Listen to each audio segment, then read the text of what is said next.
But somehow we can. I know you're hearing it. I'm Steve Schiffman. I want to thank you very much for coming. Karl Stearns was here. He will do part of the program in just a minute. We've got, just so you know, we did something different here. We've got about 30 people, we think, 35. people online right now. So they're going to participate in the sense they can write us an email or they can do something with our chat. But we won't stop the program for discussion because that's not going to work well. So we'll do that. Let me explain what we're going to accomplish today, what we're going to try to do. We're going to give you, if you haven't ever done this, some insight into building a pipeline and what that means to you and what the percentage should be of building and close, because just building it doesn't mean anything if you're not getting closed. I'll talk about that. How to cold call, that is how to get somebody on the phone or get an appointment or a meeting or a webinar with an individual and what that really means. And most of you know that I've written a book on that that's been out for 35 years. That same book has been out there. I've written 70 books, but that book has done well. Handling objections. And the reason we talk about that is that every objection is not the same. It sounds like the same. So for example, if someone says they're not interested in the beginning of a conversation, that's a lot different than they say they're not interested at the end of the conversation, same words. But at the end of the conversation, a whole different meaning. And so we have to think about what they really are saying. And finally, the last thing, which I love about this, is how to differentiate yourself from everybody else who does the same thing. So for example, everybody has a competitor. In fact, the number one competitor that you face is the status quo. So in other words, there are other people selling the same product you sell. You may not know them, but they're out there. So when you go in to see somebody and you talk to somebody, you have to be able to differentiate yourself from that other person. And I don't mean wear a funny little hat or something, but it does mean that you have to be able to say to them, here's what's different. I'll explain how to think about that a little different. So we'll get into that. I want to address, let me just shut this door. I want to address two things that I run into all the time. And if you are a victim of this, or this is you, then start thinking about ways of separating yourself out. I see a lot of, I work with I coach a lot of companies now, and they do what I'll call anecdotal selling. Now, let me explain anecdotal selling. It's a big word and it sounds like a lot of stuff. They tell a story about every prospect. So I'll say, tell me about this prospect. Oh, yeah, okay, well, they're interested. And I'll go, when? Well, in 6 or 7 years. I go, oh, that's interesting. And they've got a vendor now. Oh, that's interesting. But they're not going to change. Oh, that's interesting. And they think our price is great, but. So what happens is you listen to the story and you realize it's 40 minutes and it's not going anyplace. It's not going to happen. So the thing that I want to give you is a definition of a prospect. The definition of a prospect is somebody who leads you or you lead them to the next step. If you don't have a next step with somebody, meaning a real date with a real person, as somebody who's alive, a real date, well, you never know, real date with a real person to discuss your product, you don't have anything. You don't. So if you say to me, and in all candor, and I try to get this across to the companies I work with, if you say to me, well, I've met with this particular organization, and they're very interested. They're so interested, they can't wait to buy. Well, you know what I'm going to say. What are you going to buy? Well, see, that's the problem. Of course, that's the problem, because here's what we just said. The number one competitor is the status quo. It takes a lot to change. And I would urge you just to think about that today as we go through this, what it takes for you to change a habit. See, habits take away anything that we're going to do. We have to change it. For example, if you want to do something, I had somebody call me that I trained 20 years ago. 20 years ago, doing this a long time, and he said to me, he said, Steve, every single morning in the bathroom, I think about you. So I'm thinking, okay, that's an interesting kind of comment. So I said, okay. He said, do you remember when you did the training 20 years ago? Kind of hard, but I tell him, yeah, of course I do. He said, well, at that particular program, which I do that program a lot, I said to him, or to the group, change your habits. So for example, if you're a man, I use that as an example, shave a different way. If you go this way, go this way. Just try it, see how difficult it is. Well, he's been doing that for 20 years. And every day, he goes the wrong way, and every day he goes, and he thinks about me teaching that or telling him how difficult it is to change a habit. So I don't expect necessarily that you're going to walk away today changing every habit that you're doing in sales.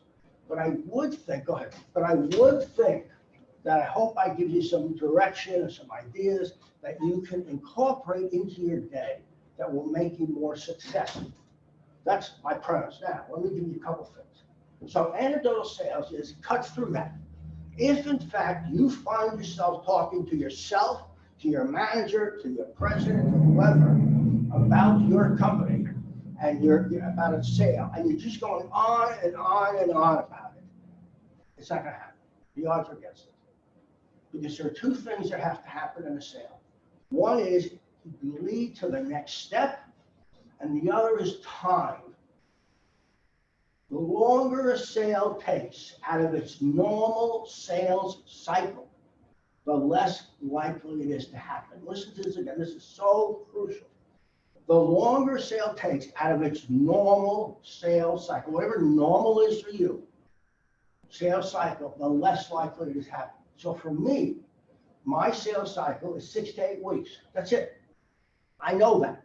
So therefore, if on the 8th week, nothing's happening, it's dead. I know it. I can see it coming.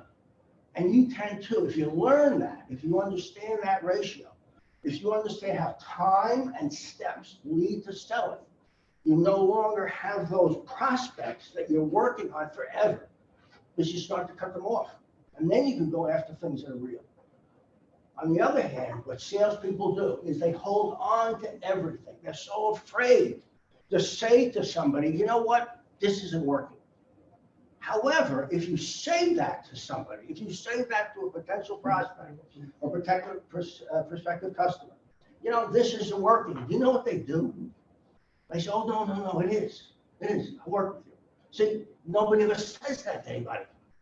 You've got to have the courage sometimes to say that. So that's number one. So I want to get that anecdotal out.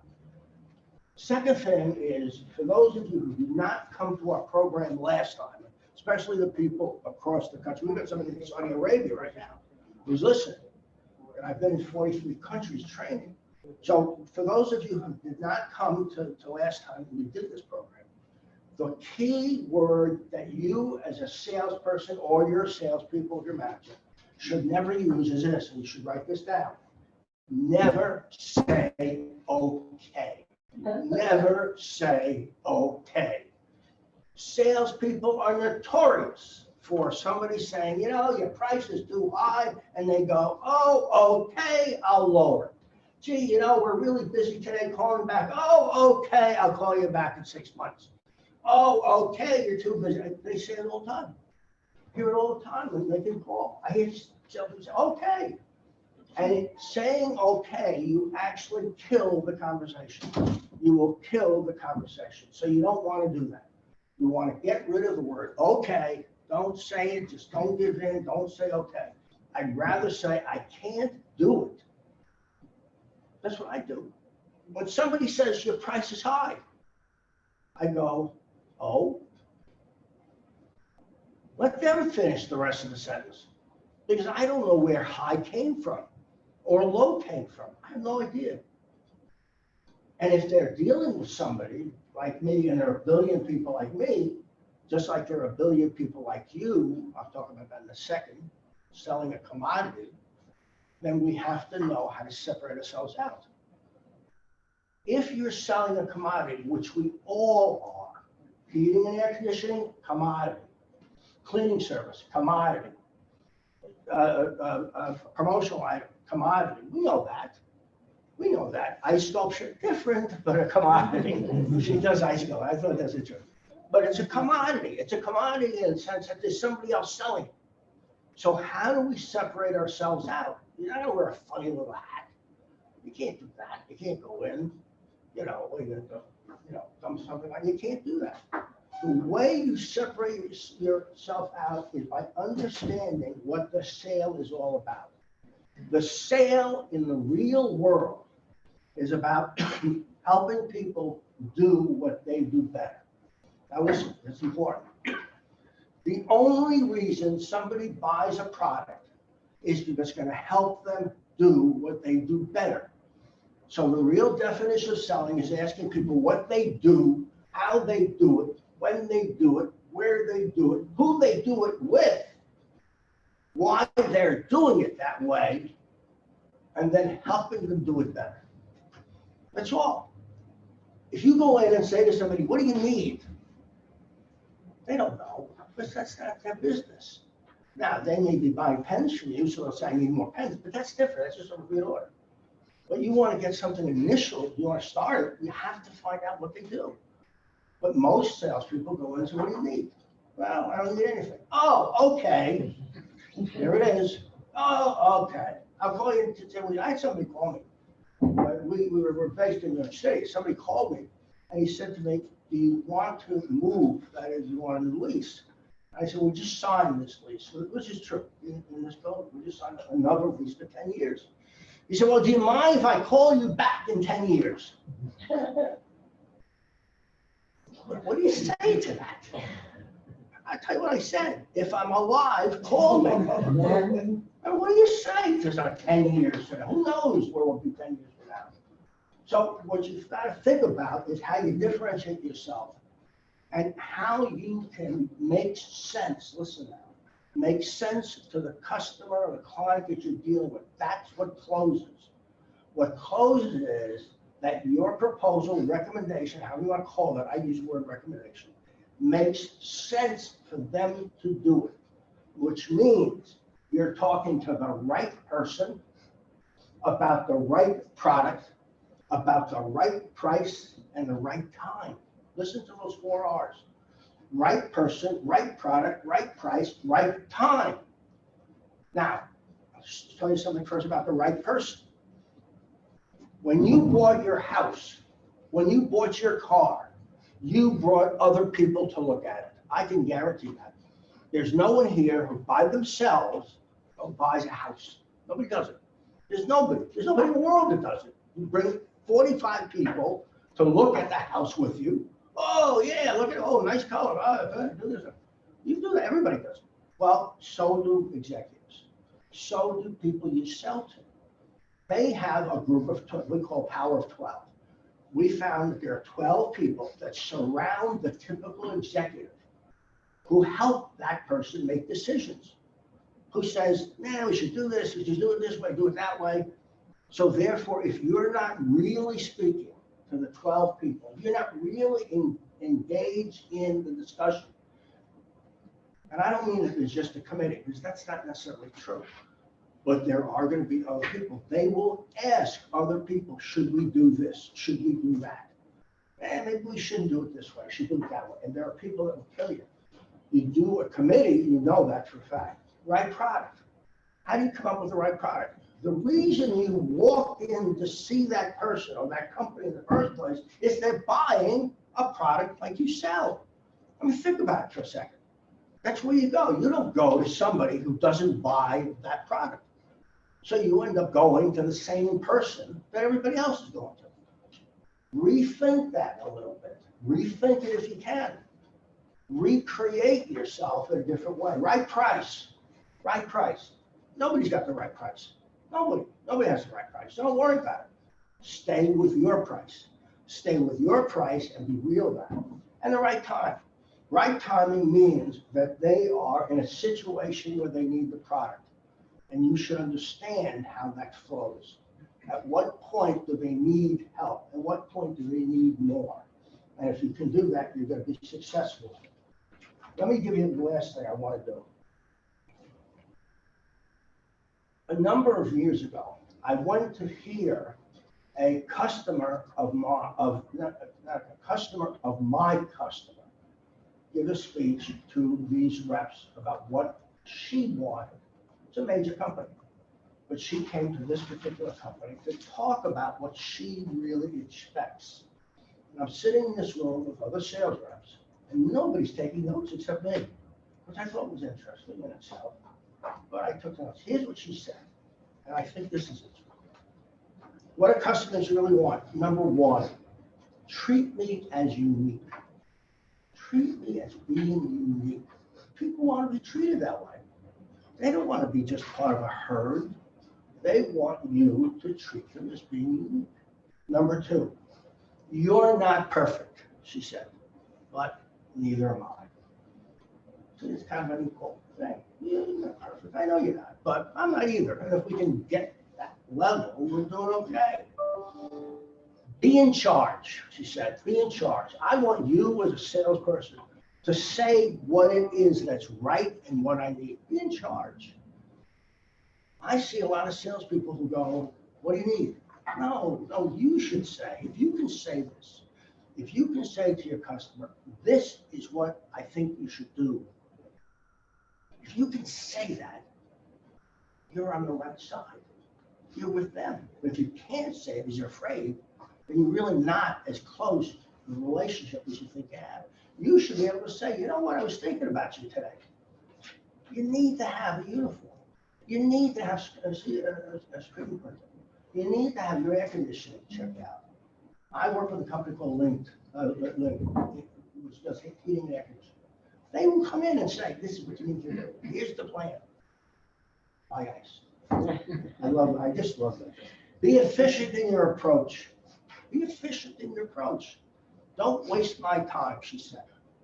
Schedule check-in times once a month or so. But don't call me every day. I need to trust you. This is what she said. I thought it was interesting. I need to trust you, but you need to trust me. If there isn't mutual trust, it doesn't work. And you know that. You see it. Don't oversell to me. I see right through it. I see right through it. Become and stay accountable to me. Become and stay accountable to me. Two more. Involve the team in the sale. If you've got other team members, have them involved in what you're doing. Let them meet other people. Don't just do it yourself. Have them meet other people. And then she said, which I thought was interesting, her last line was, respect my thoughts. Respect my thoughts. And what I thought interesting about that more than almost anything else, respect my thoughts, is that how many times do we talk to our customers and we kind of go, yeah, I'm going to do our way anyway. She's saying, respect my thoughts. If I have something that I want to do, work with me. Work with me. Even if it doesn't pay you. And sometimes it won't. Sometimes it just doesn't. All right, so this is what we're going to do. And you got a book today. I bought my box of books. Karl is going to pick it up on, where are you going to start from? I'll shock you. Oh, okay, he's going to shock you. Karl's going to pick it up. Karl has been doing work like this for 100 years. At least. I mean, look, I mean, it looks like 100 years. But we became friends, we started working together, we've done some programs together. Karl has some very unique skill sets and very unique insights into sales. And I will tell you, there's not a better mentor for anybody here than him, because he really understands it, because he combines two things. He understands the sales process, really does. But more importantly, he understands the financial aspects of selling and of running a company. He's a CPA. He understands what you got to do. Because making a company or developing a company means nothing if you have no income.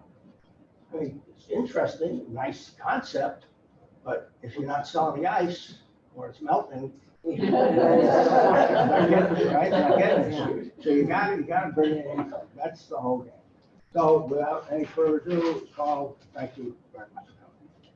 I don't have to say anything else. No, You can all leave. I had to run back and forth out of the room to try and get some help for people that needed to get connected to this. So hello, everybody that's out there in Cyberland. And we do have quite a few people from all over North America joining us, which is great. Something that I always stress to people who want to sell is that they need to understand that selling is not what traditional sales training courses teach you. It's not just pushing to a close and boxing somebody in until they have nowhere to go and they finally just have to say yes to you because they have no other alternative. If people do that, but they find that when they're all done, they either have a very unhappy customer, there's always a lot of problems from it, or they don't get business again from that person, nor will they ever get a recommendation from that person from somebody else to do business with them. A perfect example is a company that's here today, Kevin's Worldwide. This company blew me away. A client of mine introduced me to them years ago, a local company, because we were talking about, well, we got to get shirts, we need this, and I'm looking online trying to find these guys. He says, you don't have to do that. He says, we go to Kevin's. I said, Kevin's? Who's Kevin's? He said, they're right in Scranton. He took me there. It blew me away because they know how to take care of customers. They're not just about selling, just ramming stuff down your throat. They sell a lot of promotional things. You name it, they have it. They have a huge catalog. They have a beautiful showroom. But the most important thing is that they take care of their customers. And so when you're selling, you have to understand that that's really what people want. They want somebody that's going to show that they're interested in them, that they're concerned about what it is that's going to make whatever they do better. And oftentimes you'll hear in sales that, well, we need to find the pain point. We need to find what's hurting them. You don't need to find it. They'll tell you if they really have something to tell you. But what you really need to do, as Steve mentioned, is find out what it is that they do, when they do it, how they do it, why they do it. And amazingly, in some of these situations, you'll talk to somebody who has absolutely no idea why they're buying stuff from whoever it is they're buying from. They had no idea because they inherited the job. And so whoever it was that was supplying their company has just been doing it. And so they don't make any changes. And so in your sales effort, you need to find out, well, what is it about this company that works? Why is it good for you? And invariably, when you can engage in that conversation, you're going to find out that they will reveal to you certain things that you need to know that will allow you to do just what Steve mentioned before, differentiate yourself from that competitor. Oftentimes people look at the competitor as this vicious, mean, untamable thing that they have to fight against. It's really not that at all. In many cases, your competitor is out there making you a better company because you're able to study what they're doing, find out how they're fulfilling their customers' needs, and then look at your company and say, well, we can do that better. We can solve those needs that customer has in a better way. And when you're able to do that, you position yourself as the person who can make their job better. You can make their company better. Perfect example is somebody who's in a manufacturing environment. They've been buying widgets forever from a company. They don't know that the technology for widgets changed 20 years ago because they've been using the same supplier. They're happy. The guy comes in, he buys everybody lunch, and so, they just keep buying their widgets from him. But if you were in that situation and you're getting pushback, well, we buy widgets from XYZ company, your response in handling that objection can make all the difference in the world about whether you're going to get that sale. Simply, you tell that person, Other people have said the same thing because most of the time people are very happy with what they're buying. But I'd like to show you how we've been successful. And if you have some companies that you can name that they will recognize, we've been successful with ABC Company and JKL Company. And I'd like the opportunity to show you. How about if I come back on Tuesday at 10 a.m. and I'll show you how we made them successful by using the technology that's built into our widgets that you don't have in yours. Now you have the opportunity to get to what we talked about, the next step. And that's really all that is so important and critical in the sales process, is always making sure that you're moving to the next step with your prospect. The whole point of whatever you do in an initial contact with somebody is to get to the next step. That's all it is. And the next step often involves an appointment. That's what you're trying to do. Get back for another opportunity. We've studied this and found that in this process, it takes 4 visits to go through this whole process. And if you can make it to the 3rd process, which is where you make your final adjusted recommendations to that client, because you've probably gone back and forth with them by this time and explained to them what you think they should do, and they tell you, no, we don't want to do that, but we can do this. So you'll go back and adjust, and then you come back in your 3rd meeting with them, present your adjusted recommendations to them. Your chances are that you have an 85% chance of closing that customer on a sale if you can get to that 3rd meeting with them, because the 4th meeting will just be to wrap everything up. So it's critical that you understand in the sales process that there is a tremendous need on your part to understand that customer and understand why they do what they do. So we've leaped all the way over to actually being in front of a prospect. But the big question is, how do you get there in the first place? And this is where so many salespeople fall flat. When I bring up the subject of cold calling, everybody gets the Krispy Kreme donut look, their eyes glaze over. Nobody wants to talk about cold calling. Those 2 words put more fear in the hearts of salespeople than anything else. And the reality is, it's a necessary part of the job. It's just, it has to be. So how is it that you can go about building up a cold calling effort? Well, first of all, you've got to have people to call, right? I mean, you could sit there and open up the phone book and just start making calls, and maybe that would work. But one thing that we recommend is that you always, always carry business cards with you, and make it a habit to hand out business cards everywhere you are. Don't be afraid to engage people in conversation when you're out someplace. Get them talking. Find out what they do. People love to talk about themselves, by the way, little secret. So if you ask them about themselves, they're more than happy to tell you what they do, and especially if you're in a business environment.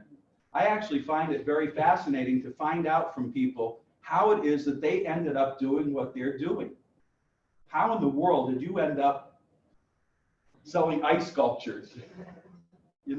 How did you end up doing that? How did you end up in the HVAC business? Where did you come from before that? What is it that drove you to want to do that? How did you end up selling pens for a living? Really, the stories are fascinating when you ask people.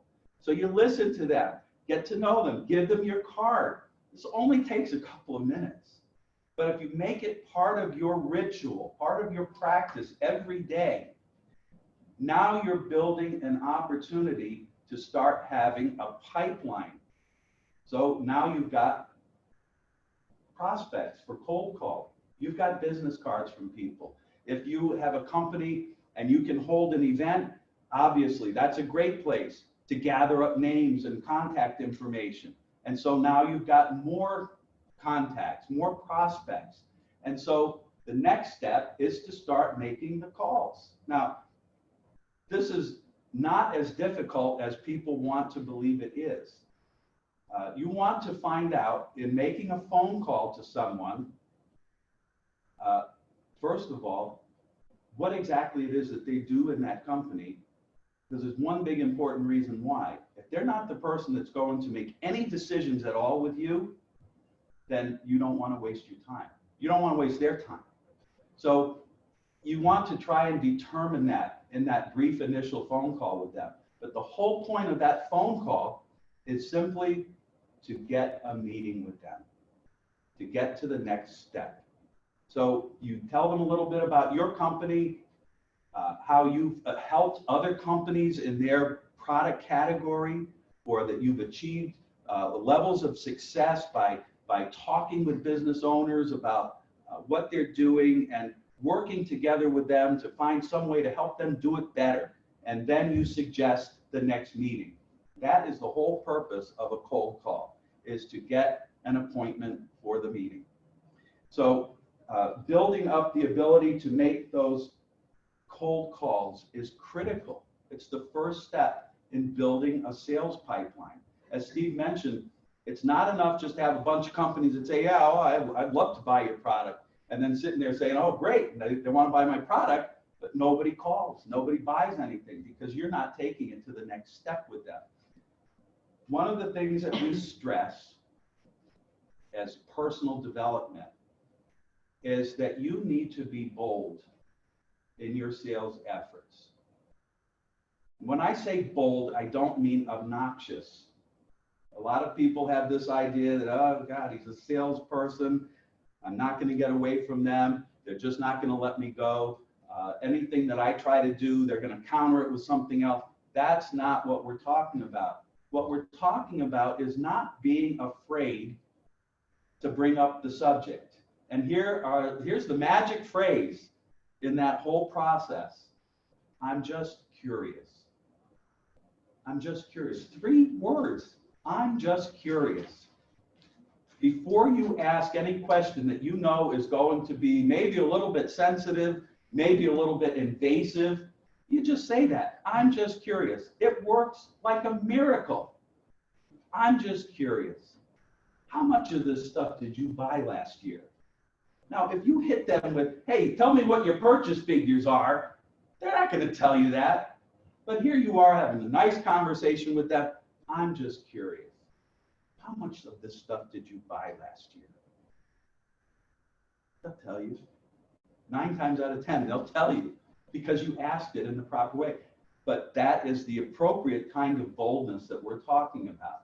Not being fearful of bringing up the topics that you need to ask them. I'm just curious. Whatever made you decide to go in this direction? You know, in the meantime, you're thinking to yourself, how could you be so stupid? How could you do this? But you preface it with, I'm just curious. Why did you go this way? So cultivating that quality in your presentations is extremely important. So as you work your way through cold calling and then getting to the next step, which is to get your appointment to meet with that person, to really dig into what it is that they're doing and learn about their company and then figure out ways that you can help them do it better, you have to be bold enough not to be afraid to ask the questions that you need to ask, but you just ask them in the right way. Now, you have to remember a few things about cold calling. Nobody's sitting there waiting for you to call them. They're not sitting there saying, I wish Schiffman would call me today. I've been waiting for Schiffman to call. They're not. You're interrupting something. Whatever it is, you're an interruption to them. So you have to understand that when you make that call, you better be ready to have something to say that's meaningful to them, that's going to get you simply to that next step, which is to get an appointment with them. You want to introduce yourself, give yourself some credibility by mentioning that you've helped other organizations similar to theirs, other companies have used your suggestions and they've achieved success. You'd like to sit down and talk to them about how you could do that for their company. And then you don't wait for them to suggest a time. And this is so critically important. This is like, it's so simple that I'm amazed people don't realize it, but I learned it from Steve. You have to tell them when you'd like to come. I have some time in my schedule on Wednesday morning at 10 o'clock. I'll come in at 10 and we can talk about it. How's that? Well, 10 o'clock won't work. How about 1 o'clock? And I've had this happen so many times where if I had just thrown it out like, tell me when I can come in, the answer would have been never. Never. Really. But when you tell them, I have 10 o'clock on such and such a day, and I'll be there, we can talk about this. I think it makes sense. That's another phrase that pays, by the way. I think it makes sense. We need to sit down and talk about this. If they're available at 10 o'clock on that day, they will say yes. But I've often had people say, well, 10 o'clock, I'm busy. And actually, Wednesday isn't a good day, but Thursday would be good. And I don't care what I've got going on Thursday. You better believe I'll be there on Thursday for them to be able to make my presentation. So that's kind of a simplified form of something else that we teach in our programs about getting righted, which is to throw something out at a prospect, sometimes that is actually not even correct, stating that, well, you're probably buying your products from ABC so-and-so. And if you just say that, many times they'll come back with, oh, no, we never dealt with that company. We deal with this one. But if you had asked them straight out, who is it that you're buying your stuff from, they probably wouldn't tell you. But if you use that technique of getting righted in your conversation, oftentimes they will correct you because they want to be in control, and that lets them have a measure of control in the conversation, and they'll give you the information that you need. So all of this takes place in this initial conversation and getting to the next step of getting an appointment with them.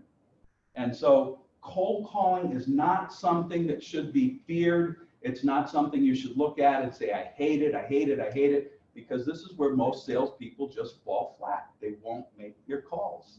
They won't do it. So you need to make a routine every day. You know what time management people tell you, pick out the things that you hate the most and do those first every day so you get them out of the way. If you're that way about cold calling, then that should be one of the first things you do in the day, is set your goal, whether it's 5 calls, 10 calls, whatever it is that you need to do, because you'll know what your rate of percentage is.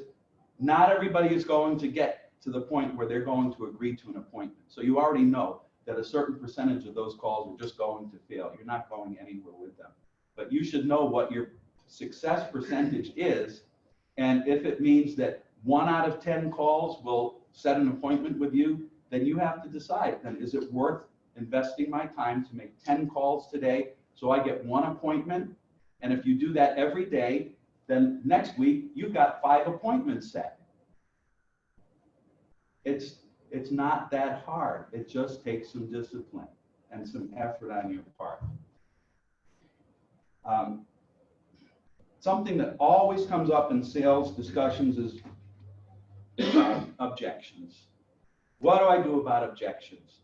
It's so critical for you to be able to handle these properly if you're going to be able to move this relationship forward and get to the next level. We talked about the status quo. The reality is they're either buying what you already have to sell, or sometimes the status quo is that they're doing nothing. They're not doing it. And here you are now presenting an idea to them that you'd like them to buy into when they've been doing nothing, and they've been perfectly happy doing nothing all this time. So here you are now disrupting the whole process by coming to them. So understand that your competition isn't the other company that may be selling what you sell. It's really just whatever it is that they've been doing, and maybe the mindset, the process that's involved in them staying with whatever it is that they're doing. So you have to work to overcome that. So there are a few things that are going to take place in your conversations, but the interesting thing is that there are 4 major objections that you're going to run into. Just 4. I'm happy with what I have. I'm not interested, I'm too busy, let me have a brochure. That's mostly what you're going to get. So you need to be able to be prepared ahead of time to anticipate those objections and know what you're going to say. Should it be a total shock to you when somebody says, you know, I'm not really interested? Well, no. I mean, you know, until you called them, they probably weren't even thinking about what you wanted to discuss with them. So that's going to be an objection that you need to be prepared to handle. If somebody says, I'm happy with what I have, here's what you do. You always revert to this. Other customers have told me the same thing. So it's nothing new. I've heard this before.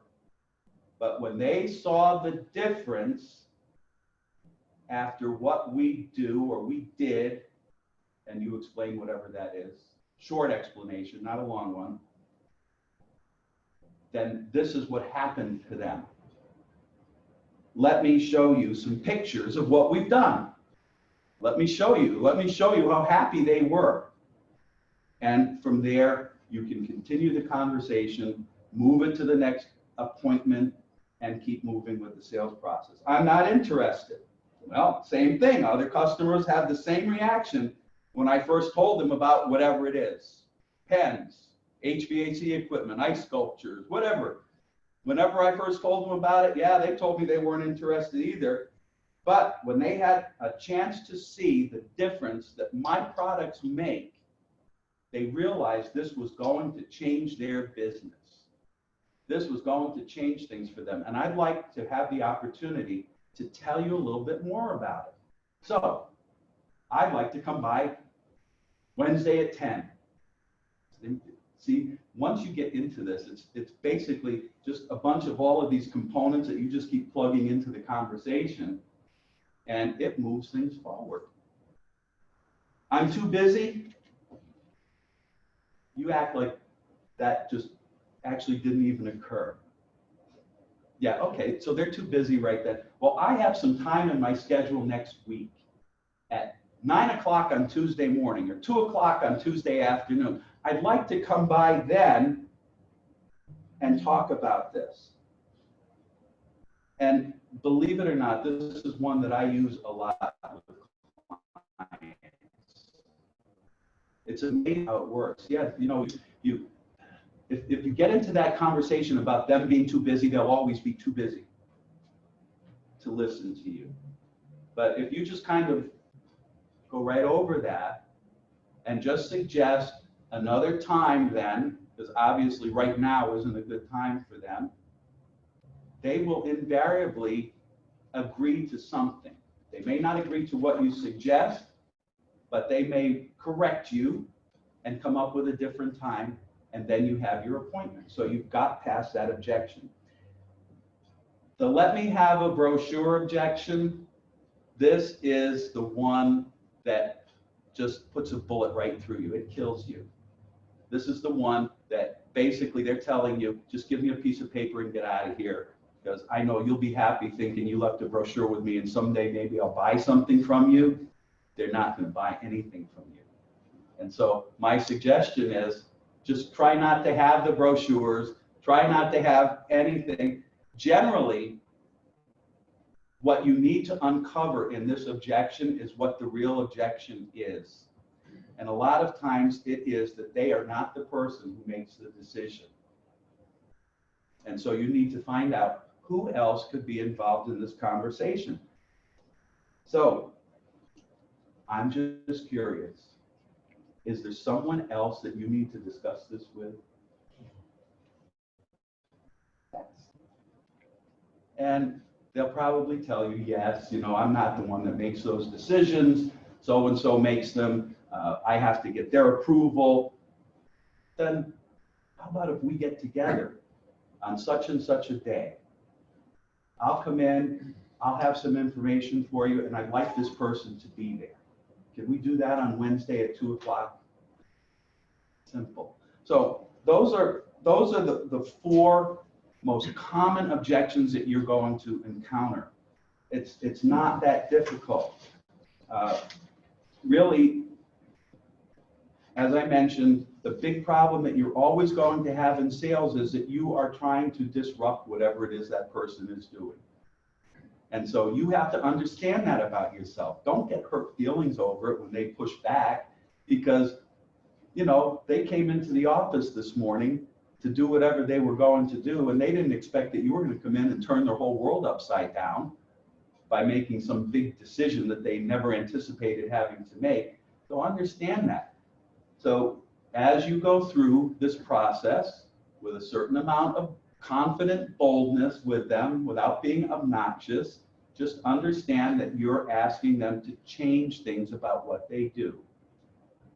And your goal in each one of these interactions is simply to get to the next step with them. That's all. Just get to the next step. If you can get to the next step, you know what the next step involves. And as long as you can get there with them, then your chances become higher and higher that you're going to be successful in achieving the sale that you're after. Steve mentioned differentiating yourself, and that's something that you really need to consider in the sales process. One thing that I learned early on working with Steve, but it actually was a practice of mine without me understanding why it was so important, is that I never get in front of a group unless I'm dressed like this. Don't want to offend anybody, but business casual doesn't cut it for me. And why is that? It's because when somebody invites you to come and make a presentation to them, it's because they figure you must know something more than they do. And that's why they're willing to listen to you. When you go into a situation and you're not dressed like this, I'm talking about the gentlemen, but even women, if you're dressed too casually, it's going to make a difference. But when you're dressed like this, they respect what you have to say to them. And I'll tell you a little personal experience. For many years, I sold car and truck accessories here in Pennsylvania to car dealers.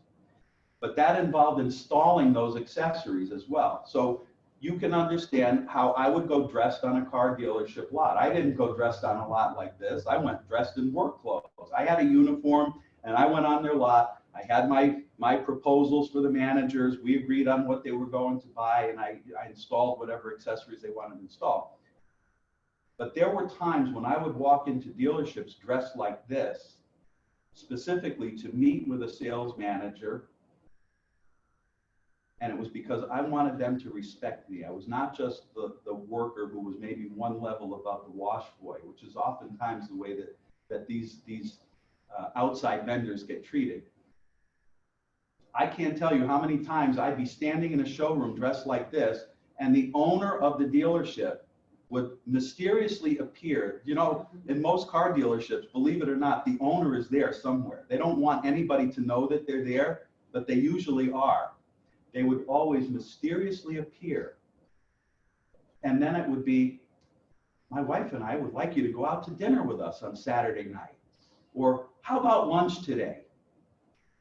If I was standing there in my work clothes, number one, the owner would have never appeared, and number two, I wasn't going to get lunch. Mm-hmm. So understand that about differentiating yourself. Remember that if you're going into a presentation, they probably have had other people there, or maybe they've been inquiring about adding some new service or product. So they've maybe had a string of people there. If you come in dressed differently than you know everybody else has been, and we're not talking about funny hats or things like that, but just dress differently, a different demeanor, it's going to change all of the dynamics. I've been wearing bow ties for 35 years at least. And something that I mention sometimes in my presentations is that I bred and showed dogs for many, many years. And I learned early on that this differentiated me from everybody else in the dog show ring. And people remember, if I show up at a show site today with a regular necktie, people look at me and try to think, who is this person? And then they recognize it. They say, oh, you didn't have your bow tie on. So I didn't realize it was you. So that's just one little thing that I use to differentiate myself. But you can figure out your own style, your own way of doing things. But just remember that personal appearance is critical to set yourself apart. But another part of differentiating yourself is what was mentioned before, that oftentimes too many salespeople are just pushing to get to that close. Pushing. They rarely spend the time to find out from the customer what they do, when they do it, why they do it, how they do it, who they do it with. Just like Steve said, if you make that your mission in your presentations, in your discussions with prospects, you're going to find out that you've set yourself way over here somewhere, and the rest of that pack of salespeople is over here, because they're all pushing for the close. You're pushing to see how you can help that customer. Plain and simple. And that's the whole key to being successful at this. So, you're on. I want to do something with you, if I can. Me? No, With them, okay. I want to talk about cold call. How many of you actually make calls to get the guys? All right. Do you make calls on promotion on? Oh, yeah. You do, right? Yeah. All right, let me show you something, because cold calling, and I don't want to get into cold calling per se, but let me just show you, if you understand how it works. When you call up, you're opening a conversation, so that word is open. And in that, you're going to say your name and the company, and you're going to talk about companies that you've worked with. So, for example, I would say, good morning, Mr. Jones. This is Steve Schiffman from DI Management Group. We're based in New York City. We do a lot of work with IBM, we call it in the area of cold calling and sales. So I do that. Here's what happens. I say that. What I'd like to do is stop by next Tuesday and just tell you about the success we have with Chemical Bank. Here's my piece. What I want to do is stop by next Tuesday to tell you about my success. Chemical Bank. Now, I use Chemical Bank as the client that I work with. Chemical Bank has been out of business for 15 years. So, no, but it doesn't matter. What happens is when I say that, I want to come see you, inevitably, they're going to respond.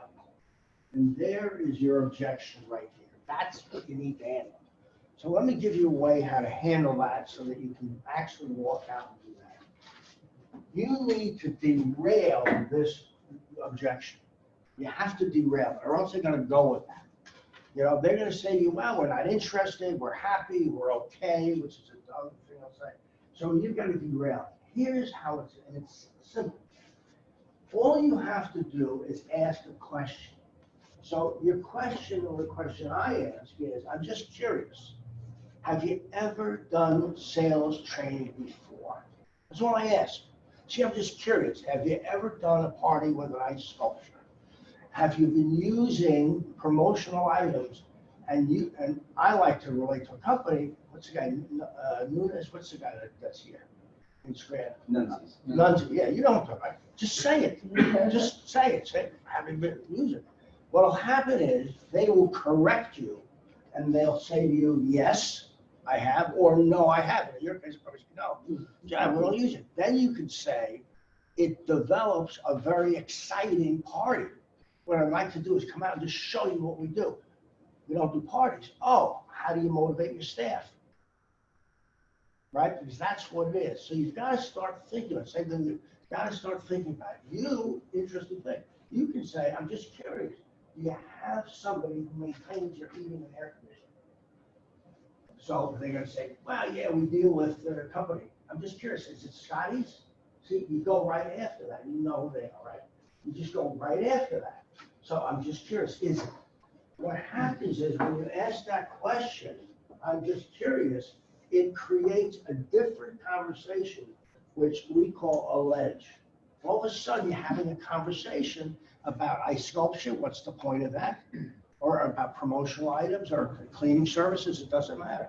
So that's an easy way. I've worked with nearly 9,000 companies. And the fact is, if I can get you to ask that question right after this response, you have a chance of getting the point. That's the way to handle the response, okay? So that's kind of important. we're gonna do 10 more minutes and we'll have some questions if you like. I want to give you one last thing. And it's kind of, I think it's relatively important for you. What is it that makes salespeople successful? So there's 11 items here. First thing is successful salespeople are not normal. And if you think about it, you're not normal. You can't be. I mean, normal, go to wall. Successful salespeople are committed to their goals, committed to the company's goals, and committed to the customer's goals. 3 levels there. They're committed customer, himself, and then the company. You have to be number 3, self-motivated. Sales it can be really kind of rough day sometimes. You gotta get yourself motivated. You gotta get yourself up every single day. Number 4, you have to be self-declared. Self-declared. A salesperson who walks into a room, they've got to take over that room. You've got to be forceful in taking the room, taking the breath out of the room. If you can't do that, you got to find out how to do that. Successful people are sacrificing. They sacrifice. Sales is not a 9-to-5 job. Even if you wanted it to be, it can't be because they're not there. You want to call, 7 o'clock at night, the prospect isn't there, you can't call. So it doesn't make any difference. But you've got to work it, you've got to understand what you're sacrificing to get there. Successful people have learned to delegate. Learn to delegate or prioritize. Either one will work for you. Learn to delegate or prioritize.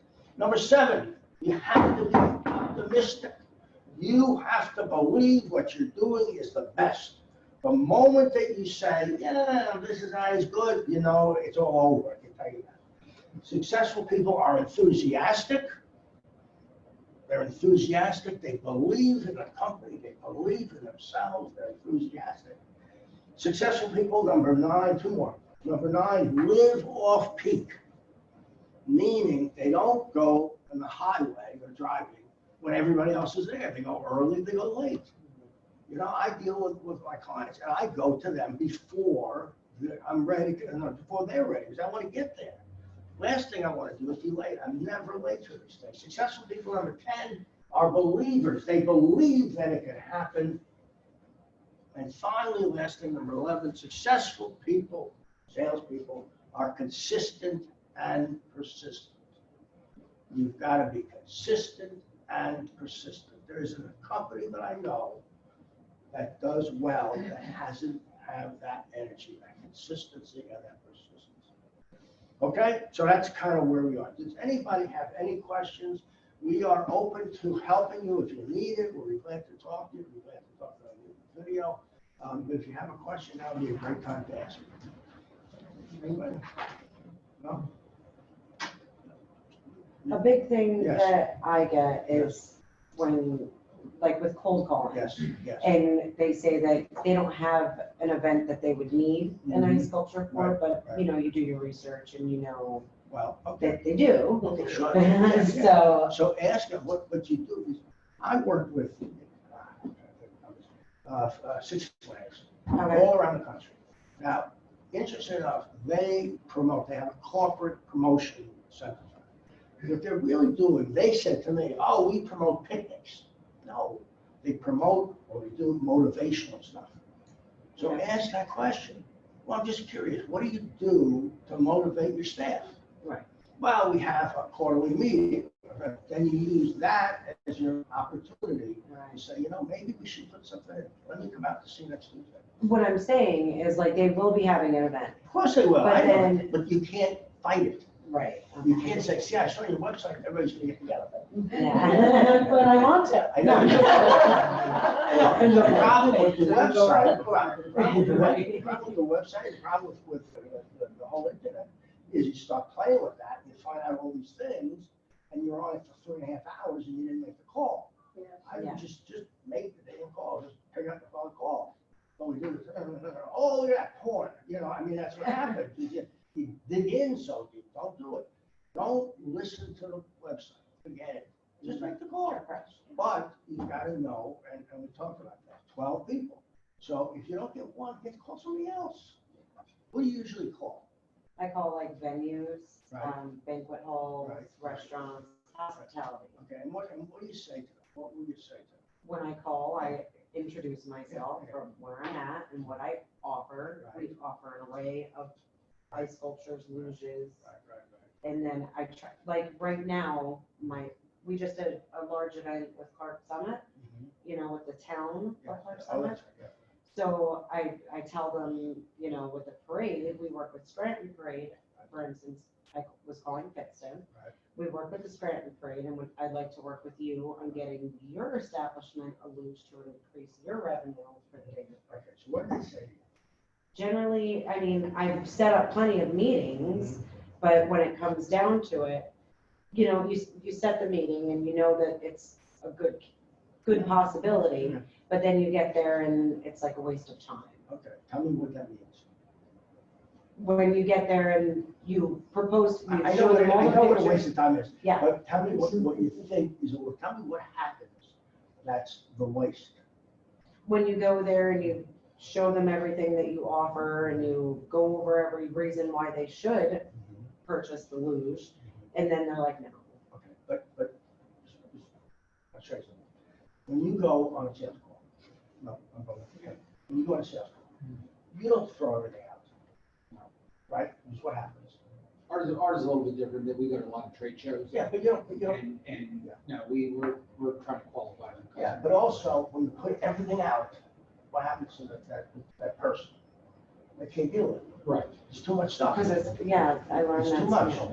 With a man, specifically, I'll just use men, they can look at 2 suits and they can decide on 1. 3, they walk out. They do, they walk out. So if I were doing this, I would not go into all that, what you do, because you may be a year ahead. In other words, you're selling too tight for where they are now. I would go in and say, just tell me how the whole event comes together. Okay.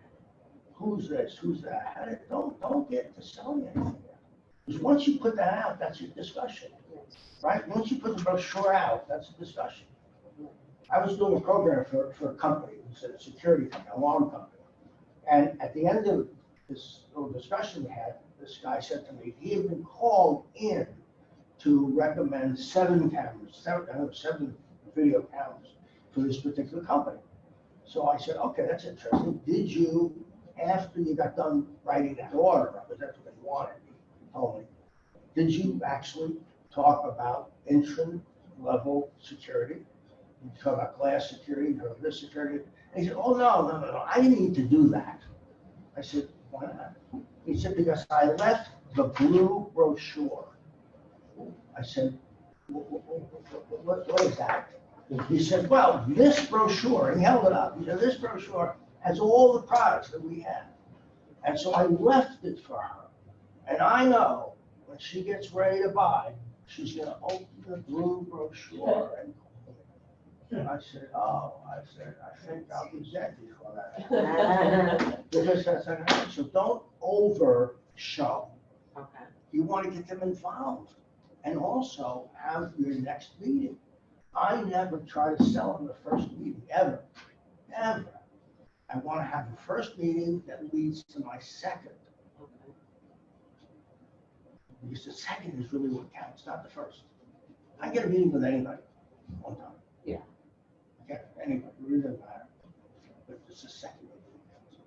So at the first meeting, you use that I use a discussion, no, really, to know them. really, no kidding. Oh, I got an idea. What's that? Maybe I should come back next Tuesday and bring you some stuff to show you. Don't carry it with you. Don't show them. Okay. Don't pitch it to them. You do that. Same thing with English. All right, any other questions, anybody? How long have you been doing the promotional efforts? 20 years. Have you? Really? Myself, yes. Okay. How long has the family been doing it? Over 5 generations in apparel, but under this umbrella for 26 years. Have you really? Yeah. Okay. Very incredible. I hate to keep bragging about you, but I'm just astounded that we got such a great company in Scranton. That's great, yeah. All right, anything else? If not, we'll kind of wrap it up. world. So, no, we have people, really, we've been in 43 different countries, so a lot of people. I want to thank you. You know what we do. If you don't know, we do on the website a podcast, webcast every single day. There's something there, and it's only 10 minutes. Don't go any longer. I don't want you sitting there listening forever. No, I don't do that. It's 10 minutes. It's me. I give you real tips that we need to do today. That's it. And we're off. We're off. I do not do 45 minutes of people talking, telling you how you failed. I just don't want to. All right, so thank you very much for coming. You want to say something? Thank you. We appreciate you coming, both everybody that's online and everybody that's here. Steve and I believe strongly in making sure that what we present does something for you. And so in that effort, we do make follow-up phone calls to you. We do. We want to find out, you know, if you were able to put some of this into practice, what problems you're encountering. And as I mentioned in the email that I sent out with the link to this program, and also for the people that registered to be here in person, we provide mini consultations at no charge, just to give you an opportunity to hit us with some questions. Maybe you don't have a question here. Maybe the people that are watching, you don't have questions right now, but you're going to think about what we've talked about today, and something's going to come up. So please contact us. We do our conferences by video conference, so we can all be face to face. So we make them short sessions. Obviously, we can't spend 2 or 3 hours with everybody that wants to talk to us, but we can keep it to 20 minutes or a half an hour. And we do that as a courtesy to everybody that agrees to participate in our program. So anybody that's listening to this program, whether you're here or online with us, we have that opportunity available to you. And we have a few books, so we'd like you to take some of those with you. And we appreciate you being here. Thank you very much. You have a book for everybody. You get your book today, so. Is this your book? Oh, yeah. Oh, yeah, they're all Steve's, just passing them around. Yeah.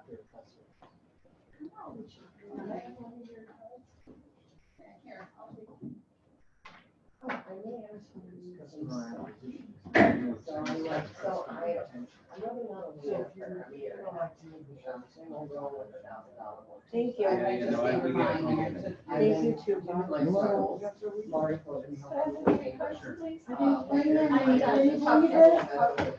I did write my information. Yeah. I can do that.